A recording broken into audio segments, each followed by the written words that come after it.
You said never let me go. You said never let me. Hey guys, so I know I've been AWOL, but you'll see my November wrap up has gone up, and this is going to be a quick video just to let you in on what I've been reading in December so far. So in November, I did read a lot of non-fiction, and that trend did continue into the beginning of the month, but it also changed. So let's talk about the non-fiction first. So the first non-fiction I read this month so far was Page Boy by Elliot Page, which I gave 5 stars to. Now, non-fictions, especially memoirs, are something that I do not read a lot of. But after reading I'm Glad My Mum Died by Jeanette McCurdy, which broke my heart, it kind of opened my eyes to a new style of memoir. So I picked up Page Boy, and the way I mentioned it in my review was it's not as dark as I'm Glad My Mum Died gets, but it's more heartbreaking because you're watching Elliot struggle with their own sexuality, their own identity, being oppressed by the system in which they're working and living, and just day by day, month by month, sinking lower and lower until they hit a point where they literally just, they can't do it anymore. They physically cannot bring themselves to do it anymore without breaking down. And then watching their journey as they come to the realizations of why they're having these issues, and what brought them on and what they can do about it. It's not very long, it's less than 300 pages, but it's heartbreaking. And also for me, that I liked was the style in which it's told. So Jeanette McCurdy's memoir is very linear. It starts from a young age, and as she gets older, you progress through the memoir. Elliot Page's memoir is non-linear. So there'll be chapters where they're talking about the current day, when they're in their 30s, and then the next one you'll go back to when they were a small child. Because they're focusing on more of the feelings and the ideas and the realizations that they were having, and how those connected to earlier memories and earlier situations. And I actually found it a really pleasant way to read the memoir. Highly recommended. 5 stars. Yeah. Then I had an issue in the middle. So the next one I picked up was Quietly Hostile by Samantha Irby. Now, this was in a Goodreads Books of the Year. I don't think it won, but it was like top 3 in non-fiction. And I DNF'd it very quickly. I think I read 3.5 of the essays and I put it down. Her writing style just wasn't for me. Her humour wasn't for me. I couldn't relate to her as an author or the situation she was talking about, and yeah, it just really wasn't for me. I know some people might enjoy that kind of thing, but compared to other authors I've read that have written essays or essay collections, like Jenny Lawson and people like that, I've really enjoyed. And even though we're not from the same country, we don't live the same kind of lifestyle, we don't have the same situations, I could still identify with her as a person, and I couldn't do that with Samantha Irby. So I DNF'd that pretty quick, and then I moved on to another one that was in the Goodreads Choice Awards, which was But a Backstory by Heather Raked. And I loved that. That was 5 stars. Like, I initially picked it up because Emily Fox had mentioned it, read it in a video, and I just thought it was really weird, a book about butts. But when you actually read it, it's a lot more than that. There's a lot of social commentary, cultural commentary. It looks at cultural identity, cultural appropriation. There is just so much she looks into through her research of the butt.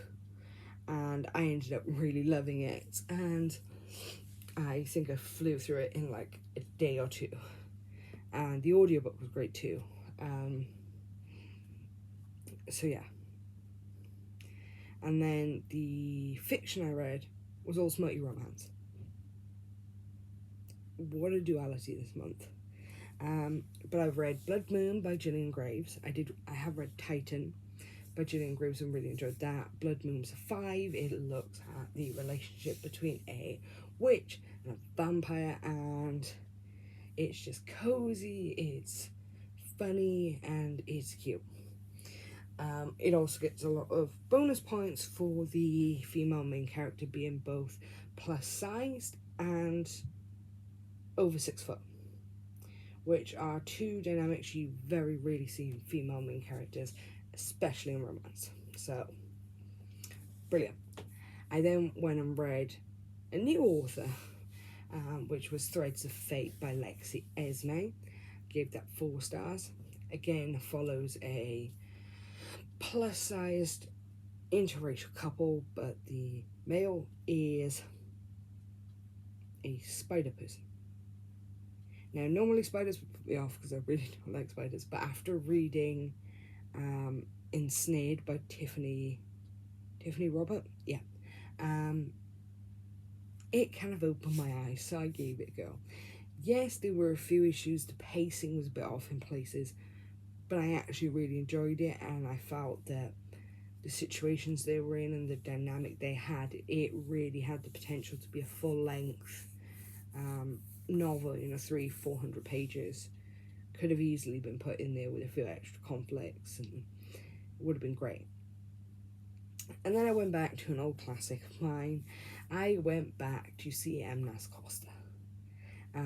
Obviously I read Morning Glory Milk and Farm and Sweet Berries, and I loved them. So it stays in the Cambric Creek universe, but it isn't that specific series, and that was Girls Weekend. Basically, it's about 3 friends, 3 colleagues, go on a girls' weekend to a nudist orc retreat, and you just follow them over this weekend as stuff happens. And it was cute, it was funny, it was quick, but it also dealt with things like one of the main characters is plus sized, and she's very self-conscious over that fact. When you see her towards the end, where she's finding that bit of confidence, being comfortable in your own skin, it really gets to you, especially if you identify with her. So that was really cute for me. So that is what I've read so far in the first 2 weeks of December. I am in the middle of a whopping 5 other books, 4 of which are non-fiction, 1 is fiction.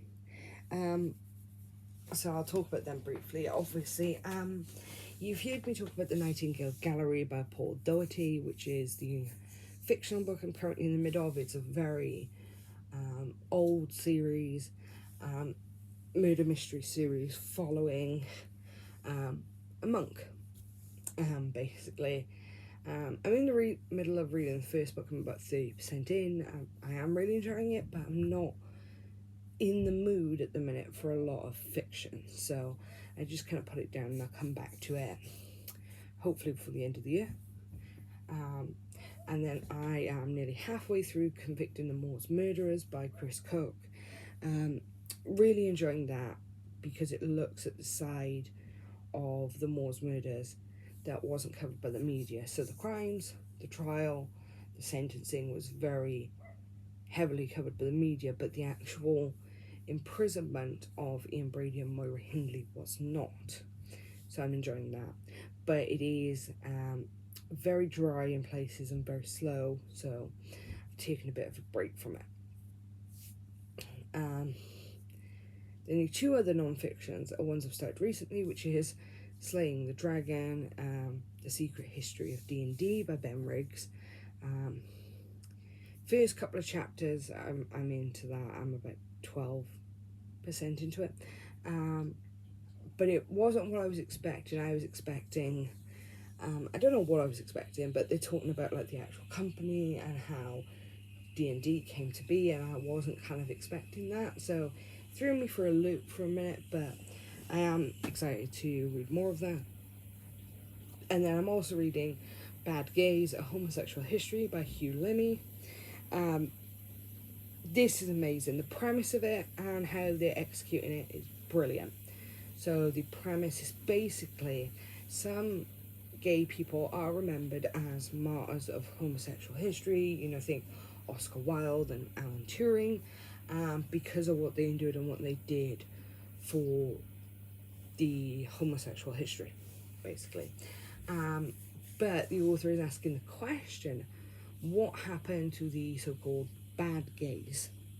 So the easiest way to explain what he means by bad gays is, in the case of Oscar Wilde, we obviously know Oscar Wilde was imprisoned for being gay, and that eventually led to his death. But what people forget is that it was his lover that pushed Wilde into pursuing the court case, which led to him openly coming out as gay in a time when it wasn't accepted, being tried for that because it was a crime, getting imprisoned, and his death. So while people remember the course of events, they forget the person that set it into motion. And it kind of looks at why he wasn't remembered as much as Oscar Wilde.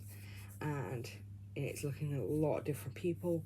So we've looked at Hadrian, where Hadrian's Wall comes from, the Roman Empire.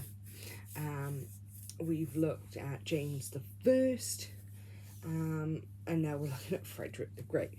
So it's funny, it's informative and entertaining, but it also doesn't use that really dry language that you would associate with nonfiction.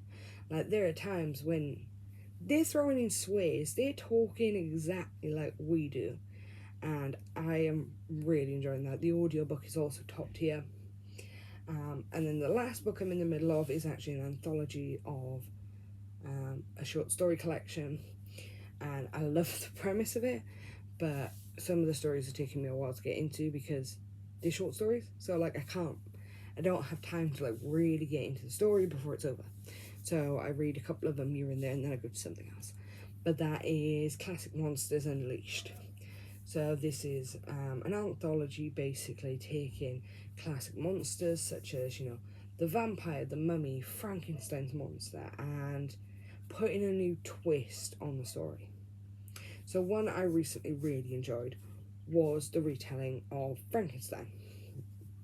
But what they did with this is they told it from a perspective of a woman, and we eventually learn that her partner basically made her fall in love with him, was cheating on her with someone else, and eventually she took the fall for the murder of his uncle, which led to her being killed, to being executed, and she donated her brain to medical science.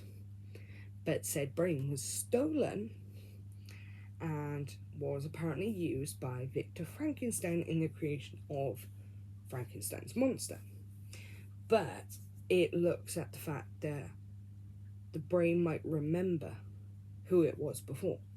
So even though it's in the body of Frankenstein's creature, she remembers who she was. And it sets about a chain of events that were literally stunned, but you are rooting for her and the creature a hell of a lot. You don't care about these people that she's killing and tearing apart. You are rooting it on every second of the way, and I really enjoyed that. So yeah, and you also get some strange crossovers. So like the retelling of Dracula is a crossover between, vampires and the Wild West, which I was like, who came up with that? But it was great. So that is where I'm currently at, just over halfway through the month. My goal for the next couple of weeks while I'm home is to finish, hopefully, fingers crossed, finish all the books I'm currently in the middle of, which is 5, and potentially a couple more. So I'm hoping to hit my goal. I need 7 more books to hit my Goodreads reading challenge of the year, which was 200 books. And considering in the last 2 weeks I read 6 books in 2 weeks, I've only got to read 7 in 2 weeks. So I think it's completely doable, especially being as of the 5 I'm currently reading, I have made a fair dent in some of them. It's just finishing them off. So that is what I'm going to be able to do, and I will check back in with you hopefully in a couple of days.